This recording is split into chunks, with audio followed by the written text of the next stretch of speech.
Welcome to the panel, the very, very casual panel on closing the Series B funding gap. My name's Adam Grosser. I will be moderating this extraordinary, talented, accomplished group of human beings who are going to solve all of your pressing questions. And before we start, what I would love to do is just frame the dilemma, if you will.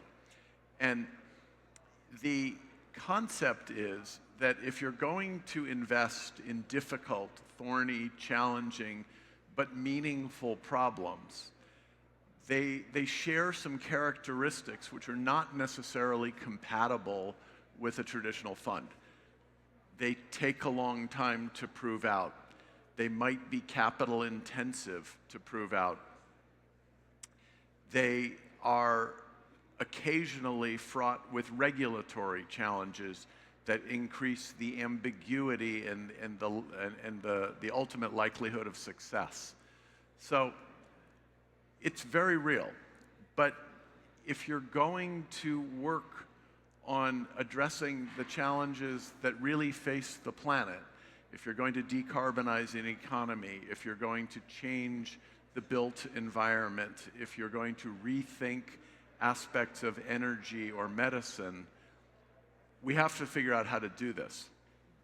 And if you look at the way companies are traditionally funded, that this young lady is an entrepreneur, she goes and she walks around and sees a bunch of venture capitalists, and if she's lucky, someone says, yes, we'll give you a small amount of money to get started. And if you're working in a traditional, not particularly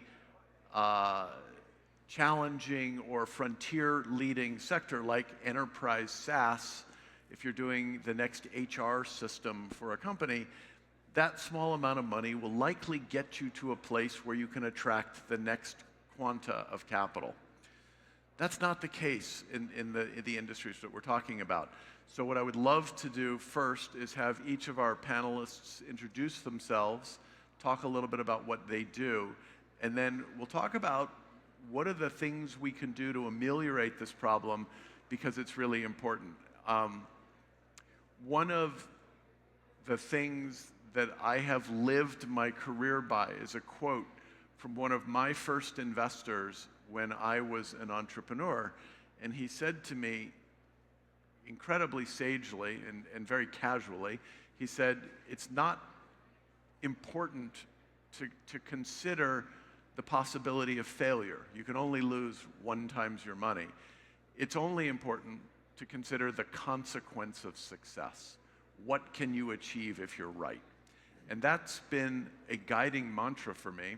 And what I would love to do is hear from our distinguished panel about what they do, and then first we'll dive into how to fix this. So I'm going to start in the middle with Jan, because he, like me, shed his jacket and therefore is more casual.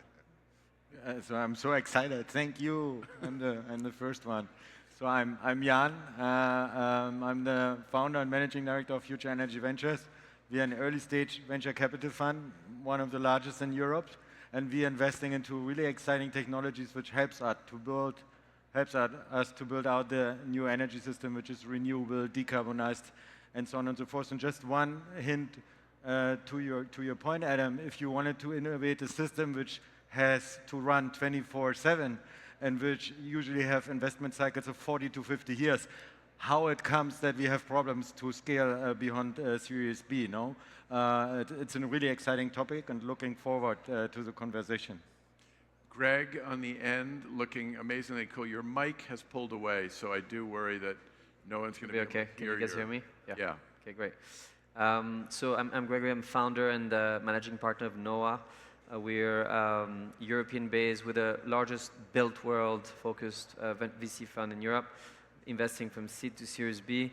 And our thesis is around positive transformation of the largest and most polluting industry in the world, which is the real estate industry.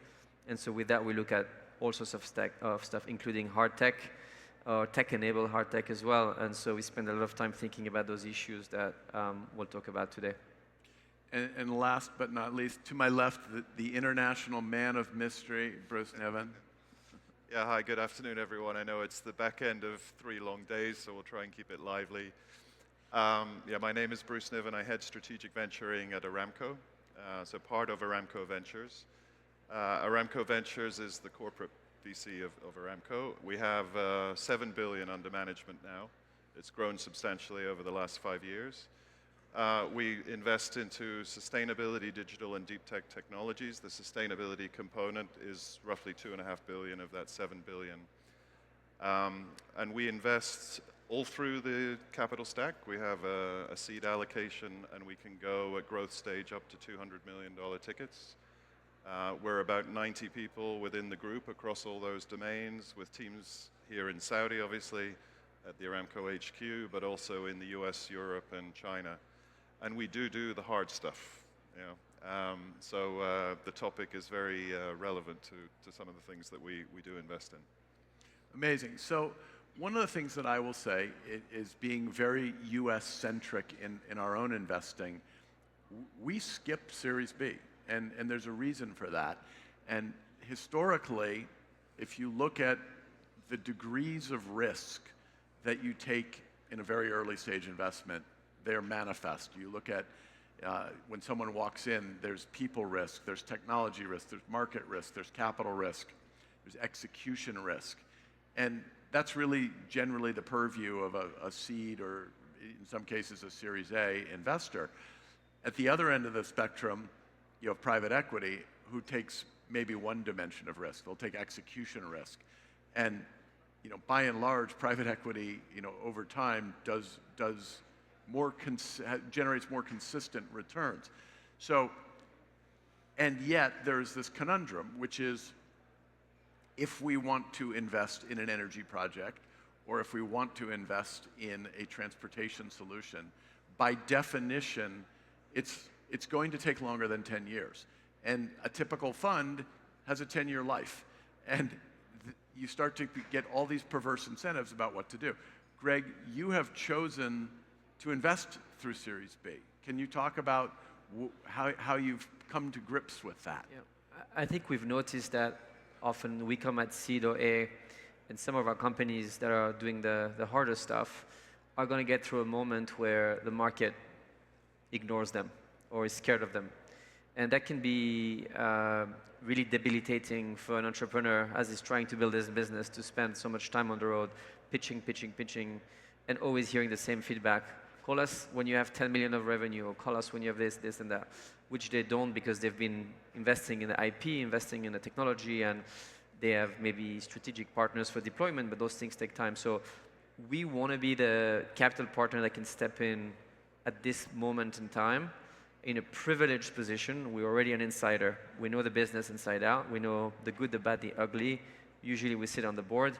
And so if we're able to have conviction, then we can write that check that they're going to struggle to get from the outside, and help them leapfrog, or at least avoid a year of soul-crushing, trying to raise money, and it gets in the way of the business. So I want to ask Bruce, because you mentioned something in our conversation when we were talking about Series B. So I'd love for you two to talk for a second, because one of the big challenges is, what's a company worth in Series B? You can't value it on revenue. They've made some progress. Bruce, I mean, you talk a little bit about sort of the industrial space, and I'd love to hear, Greg, your response. Yeah, and for me, it's not just Series B, by the way. This is difficult, and if you're doing hard tech, you're going through A, B, C, D, E, etc. Because if you think about what it takes to get, you know, hard tech to market, you know, you may have some sort of proof of concept in a lab. You've got to then, you know, show us some sort of pilot system in the lab.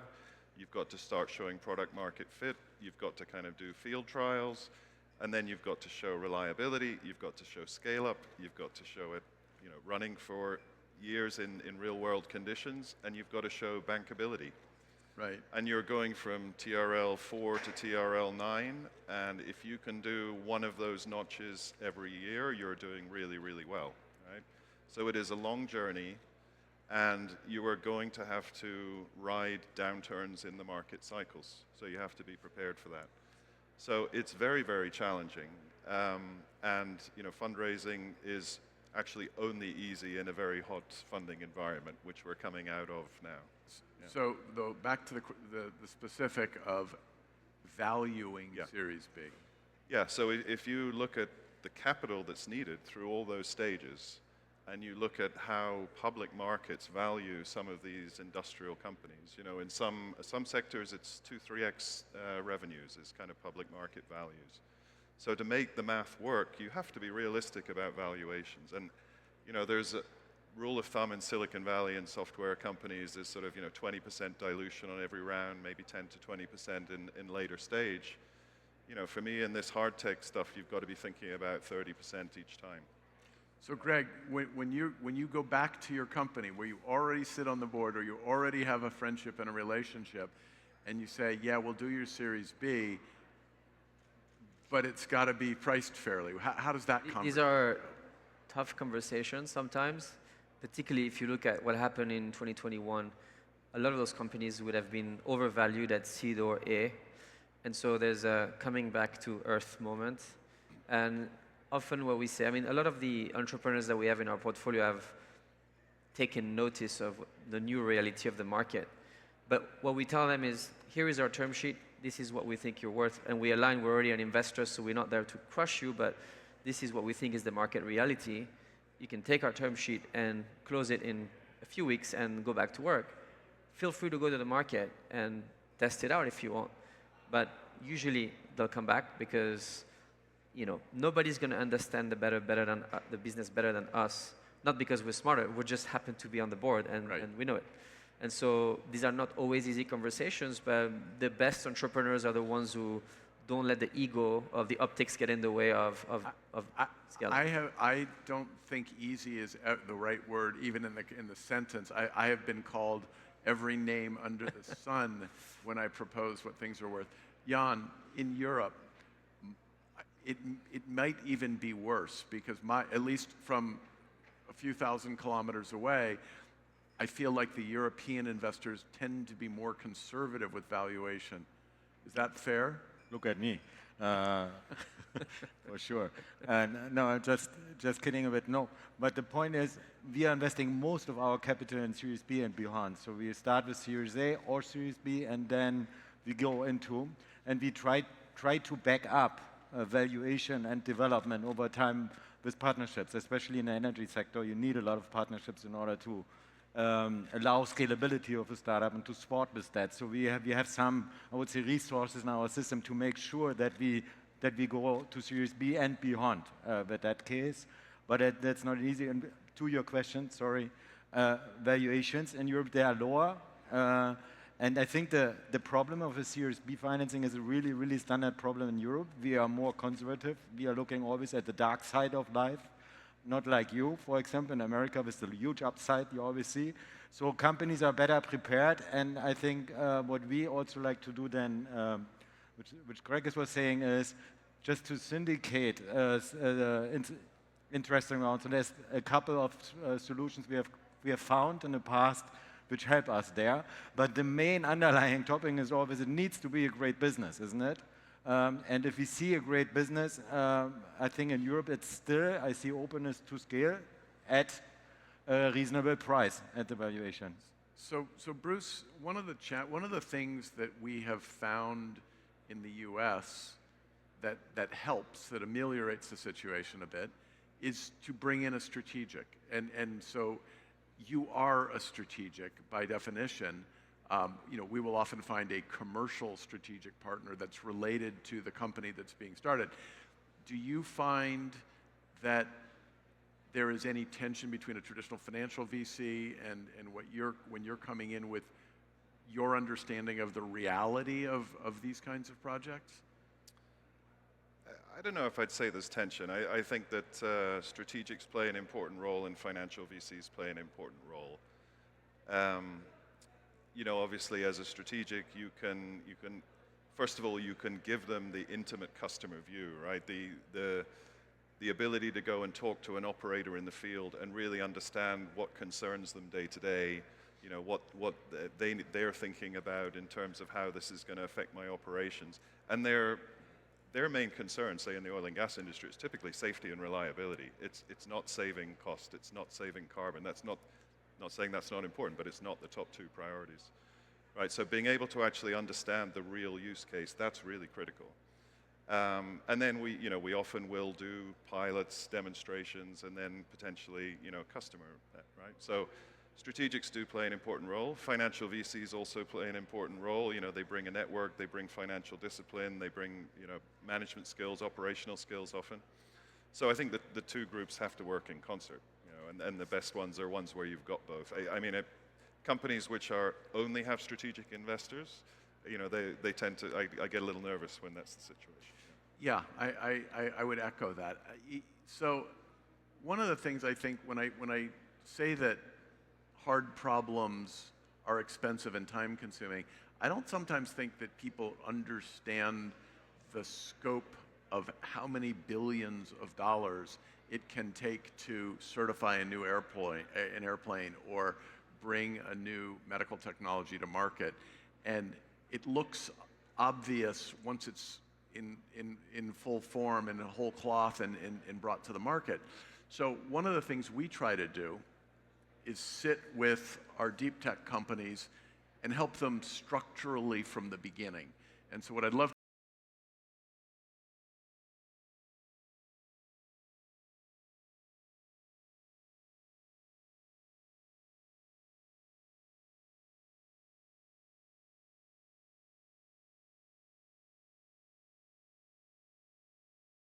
in the market that have gone before, and one of them sadly consumed $400 million of venture capital money and just dug a hole in the ground.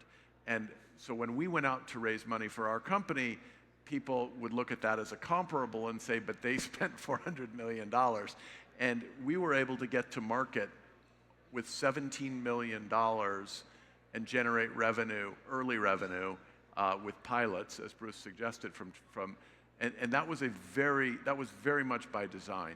We tried to figure out what was the absolute smallest amount of money that we could spend to prove the point that there was a very large thing to be had. So what I would love to hear from each of you is, what do you tell companies if you're going in at Series A and you believe that it's important and a long journey? How do you help them prepare for that journey?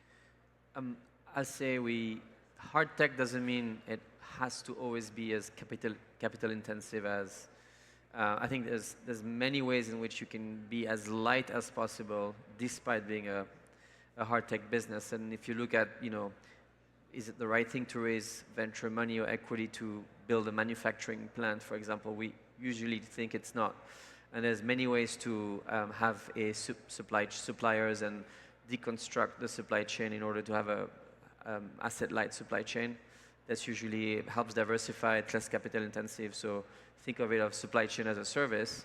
And then there is the distribution side of things, which also can be sometimes very cost inefficient. And so having a multiple of channel partners to distribute in order to make it as asset-light as possible. We think that's the best way. A lot of companies have, been used to capital being freely available in the market in, between 2019 and 2022. Sure. That's no longer the case, and we don't think it's going to return anytime soon, because except if it's AI. But for the rest of the market, most people have been burnt, and it's going to take them a long time to lick their wounds and to go back to the way it was. So better to think about business building in a different way and be as capital efficient as possible. It doesn't have to be always so expensive. That's the advice we give. Yeah, Jan, what do you tell your portfolio?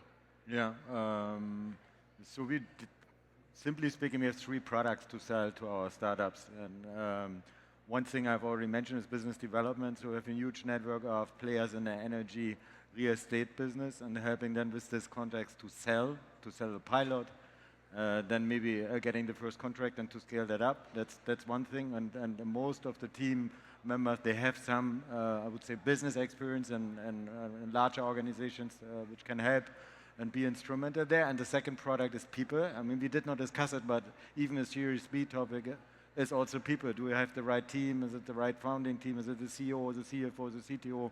So what is really here the missing piece in the team? We have someone, a psychologist on our platform. She's helping us with understanding, developing, and this kind of stuff. And then I stop. We have one thing more to offer. We have a technology advisor from our team in Israel. He's really, really experienced in the question, is it the right technology to combine that with the incumbent technology we use in energy and building systems and so on and so forth. And he helps us to navigate to, is the technology stack already ready for scalability in this type of questions? And then is helping the startups and the tech team to develop. That are the three secret sources we are providing, and sometimes we are successful. That's a great point. One of the things that we did when we started our firm was to rethink what we offered. So we decided that it made no sense to have a brilliant technical founder with a great idea and have them come in, and the first thing you ask them to do is rent a building, do a spreadsheet, all these things that are important but not particularly strategic and play not at all to their skill set. So we have an in-house team that's sort of a startup in a box. We have a whole design team in Sao Paulo, Brazil. So one of the things I was going to ask Bruce, one of the things that we have done very successfully is utilize lower cost resources in other markets. And arbitrage the world in a very positive way to be frugal. Have you looked at anything like that? And what do you do in your portfolio? Yeah, I mean, I think I've seen cases where there's been elements of that, but I would say that's a minority of the cases. You know, in most cases, people are working in, you know, a Close team proximity. and you know, developing the solution. I've been a bit doom and gloom so far, right? So I want to try and be a little bit constructive in kind of giving some advice here. But if you're, and I'm talking here really about the hard tech end of things, not sort of software or consumer products, right? I think the first recommendation would be when the market is hot and when you can get money, take it, and then don't spend it all at once, right? There was a lot of, you know, companies raised big rounds, but then their burn rates, you know, 50 million a year, and when the market cools off, that's a big problem, right? That's number one. Second thing is there are government, you know, grant programs available. Those are not always easy to navigate. You know, the US DOE program, it's tough, but some people are getting things. Take advantage of those while you can. The other point, and I think Jan touched on this a little bit, is look at how you can make your business model as capital light as possible. So think about licensing models, right? Or perhaps licensing models where you have a very, you know, small scope of supply, which is where your secret sauce is.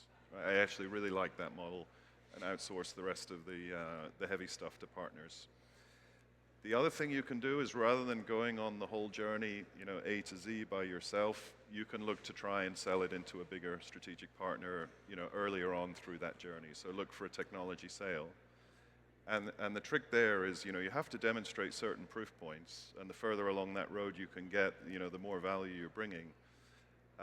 But you can't just sort of let yourself be beholden to kind of a single person or a single buyer that's interested, right? You have to try and build competitive tension with your potential buyers. That means you have to not only get kind of positive sentiment amongst the sort of working level engineers dealing with it, you've also got to get this on the radar screen of the M&A groups. And that's an 18-month process, right? Absolutely. So you have to start that 2 years ahead if that's the kind of journey you're going to go on. You know, I will say that for us, again, we do some of the hard tech stuff when we get into larger rounds or funding larger kind of demonstration projects, which we're willing to take on very selectively. You know, when we do that, we're also trying to build in kind of commercially advantaged terms, and that's part of the way that we can justify those sort of investments. So it may be we're getting most favored nation pricing, or we're the partner in this region, or we're getting rights to offtake, or we're getting rights to invest in projects. There's a number of different kind of mechanisms you can use, and that way you can start to make it make sense. There's just sorry, I wanted to say something also that I'd love to have your opinion is, I find it often, not always, some of my most brilliant technical founders are so perfectionist about what they're building that they have a tendency to want to delay going to market until it's absolutely perfect. And so I sometimes find that having too much money is not a good thing because it supports this behavior. And so it's finding the right balance. It absolutely is. My mentor, when I started 25 years ago in this, used to say, the best things happen when the money runs out. And in fact, a really good case in point, one of our companies, very much a hard tech company, doing manufacturing technology, was going out for a B round. We knew what they were worth. We told them, you'll get funded at 70 million pre, based on your 10 million of revenue and what you're doing. The founder didn't like that. He went out and found somebody who gave him a term sheet at 275 million pre and put in $30 million. The founder loved having the money. He loved the low dilution. I told him he would regret it. 2 years later, it's a train wreck. It's a disaster.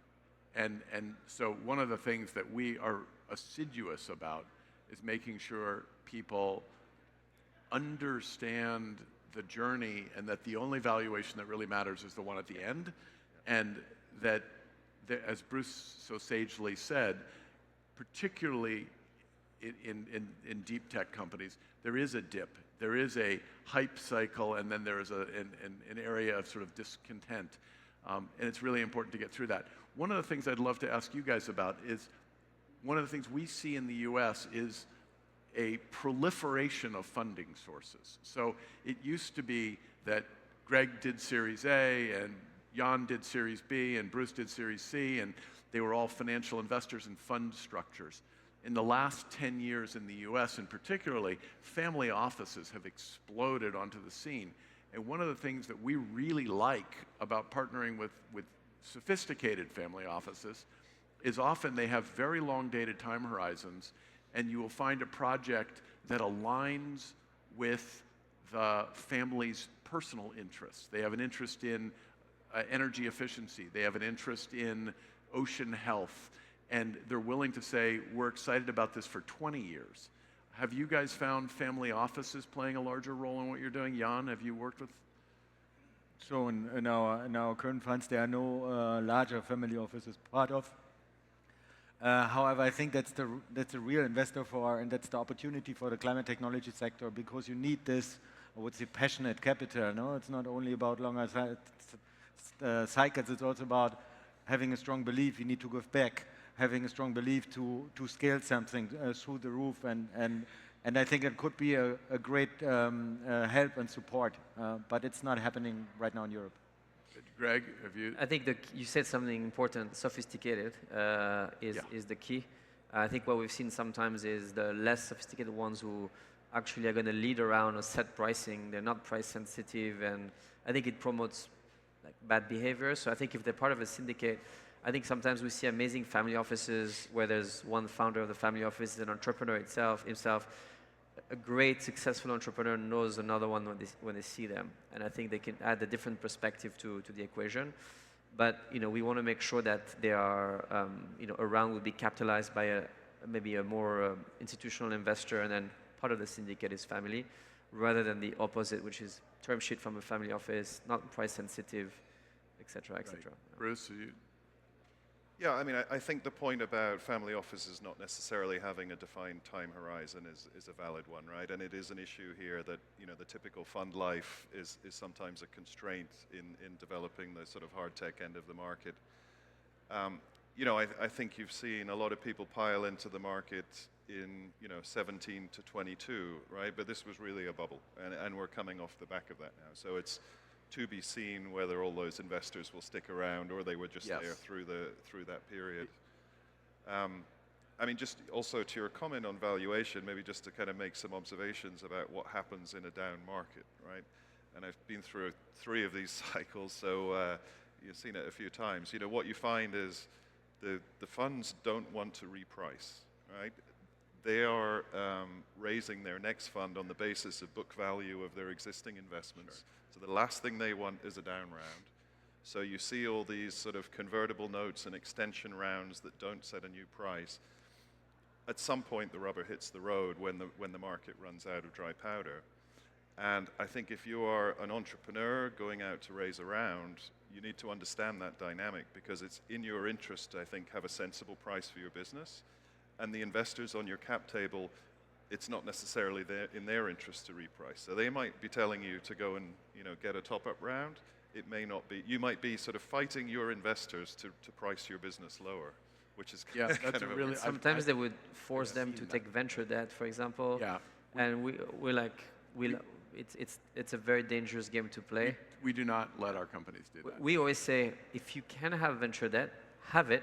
Don't draw on it, because it just makes you stronger when you come to the table to negotiate. Don't draw on it. We agree. That's what we do as well. One of the other things that's starting to happen in California is that if you're working on a complex project like a semiconductor, I've done a lot of chips over the course of my life, and they used to be $40, $50 million projects. They're now $200 million projects. And so what's happening is you're getting a group of VCs together in the beginning, and we say, we all want to do this, and we're going to pledge $20 million each in tranches, and we're going to do $3 million in the first round each, and if they hit these milestones, these technical milestones or market-based milestones or design milestones, then the second tranche is released. And that alleviates some of the concerns for getting through this, I don't really have my product and I need more money thing. And I was just curious if that is just starting to come back in the Valley. I'm just curious if you've seen that. So what we see, especially in Series B rounds, a lot of syndicates. For example, one of our last deals, Reef is the name of the company. They're doing exciting charging technology. But we did it together with Blue Earth Capital, for example, and syndicated here around, and we are looking for that type of solutions. We also did, I would say, KPI-based investment themes. We don't have good experience with that. I think it's helpful to have it in mind and to steer the company, but I don't believe that's a great tool to run from an investment perspective a company, because it makes you always involving in the business more and more and more, and sometimes it can help, but it is definitely not helping always. And if all investors then including themselves in the management of the company, it's definitely not a helpful tool. On larger projects, that makes sense, because there's a capital need and then you pay out. That I understand, but the investment type we do and the risk we take, we like syndicates, but we don't like a KPI-based investment. Got it. On that note, what I would close with is, we hear you, we understand. We're all excited to see great projects reach their natural state of maturity. It's thorny, but I think that you have an empathetic group of people here who want to help you succeed. And I would say, be aggressive, be frugal, work hard, find unconventional funding sources, be realistic about your valuations. Thank you so much for listening on the very last day, at the very end of the FII. You've been wonderful. Thanks so much. Thank you.